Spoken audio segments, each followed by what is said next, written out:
শুভ সকাল বন্ধুরা। কৃষ্ণা কি করছো? এই দেখো গাছের গোড়াগুলো মাঝে মাঝে এইভাবে পুড়ে দিতে হবে। এইভাবে গাছের গোড়াগুলো পুড়ে দেওয়ার পরে গাছটা অক্সিজেন পাবে। তুমি দেখো গাছটা কীরকম যেন একটা হয়ে গেছে, তো দীর্ঘদিন যত্ন করা হয়নি, তো সেই জন্য এই দেখো সব নোংরাগুলো গাছের গোড়ায় যদি আগাছা থাকে, মানে অন্য কোনো গাছ থাকে, সেগুলোকেও তুলে ফেলতে হবে। আর কোনো গাছ শেষ হয়ে গেছে, এই যে এগুলো এগুলো তোলার চেষ্টা করছি। বাবারে অনেক দাদা, বাবা দেখলা কি পরিমাণ শক্তি দিয়ে আমাকে এইটাকে তুলে ফেলতে হলো।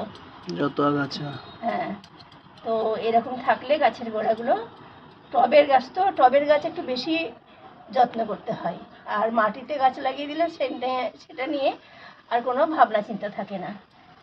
এই যে কোনো একটা গাছ ছিল, সেটা মরে গেছে, আর এই পড়েছিল, কোনো দরকার নেই এটা রাখার, তাই এটা তুলে ফেলে দিলাম।